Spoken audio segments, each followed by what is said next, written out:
Alaikum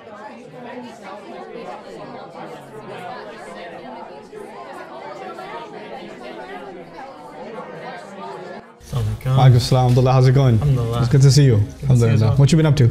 Nothing much. Just Man, I'm tired. Oh man, where'd you traveled this week, right?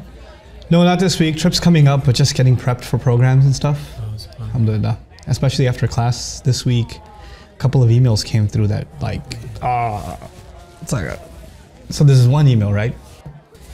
This lady emails, it's a really long email about how she's read that the Quran never talks about covering the head, right? Now, it's not a messed up thing necessarily, but she says, I read the ayah and I read, what it says in surah number 24, Surah An-Nur has the ayah, right?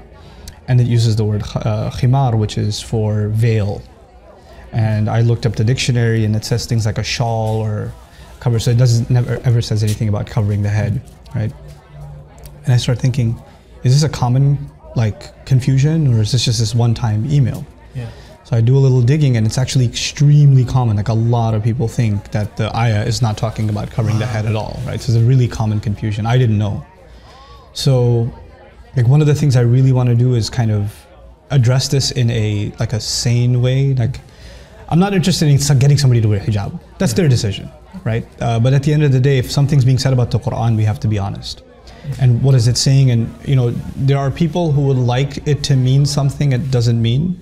And then there are people who are genuinely, they just don't know any better and they're confused about the subject. And I'd like to assume that anybody who has this confusion, they just don't know any better, or whatever they read convinced them of this. I don't like to think that they're they mean evil, or they're trying to have an agenda. Have an agenda, or a misguided opinion or whatever.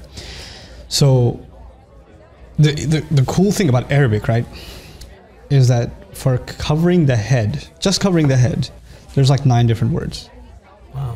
And one of them is khimar, right? So you have, miqna'a and mighfar, and there's all these bunch of words. And that depends on if it covers the head and if it's up to here, if it's up to here, if it's up to here. Depending on the length, each has its own kind of meaning. And in Old Arabic, the word khimar, which is used in the Quran. Now, you and I know commonly we use the word hijab. Yeah. Hijab is actually not a word for head cover. It's actually a word for barrier. Like a wall could be a hijab. A curtain could be a hijab.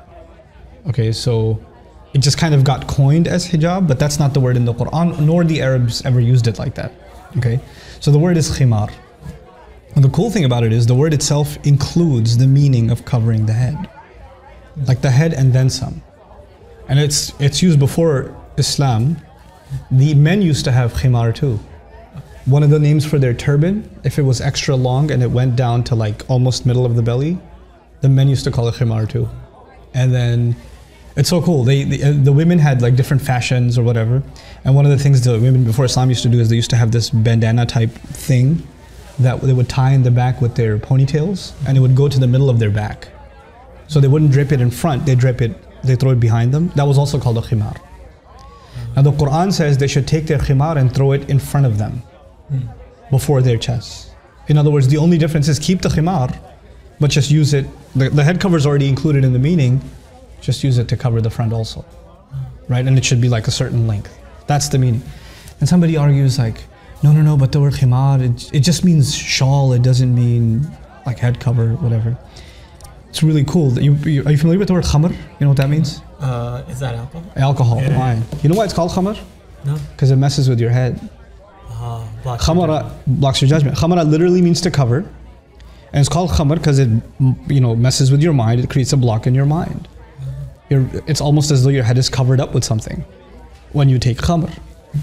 It's part of the meaning of the word. We're not even talking about the Islamic meaning. We're talking about Arabic itself. Back in the day, they'd see some horses are funny colors, from the neck onwards it's white and the rest of it's brown or something like that. They would say that horse is mutakhammir. It's like it has a khimar on. So, how are you going to explain that as the horses don't have shawls on? Yeah. It's just the length. It's just a length, and it's covering its head, and it's up to its neck and all the way down. So that's why they're calling it a khimar. So it's already in the language, but it's so unfortunate that when they say, okay, they should draw their veils over their chest. That's what some translations say, draw the veils over the chest. Well, a veil could be a shawl, it could be any kind of cloth. And it doesn't really include head covering, right?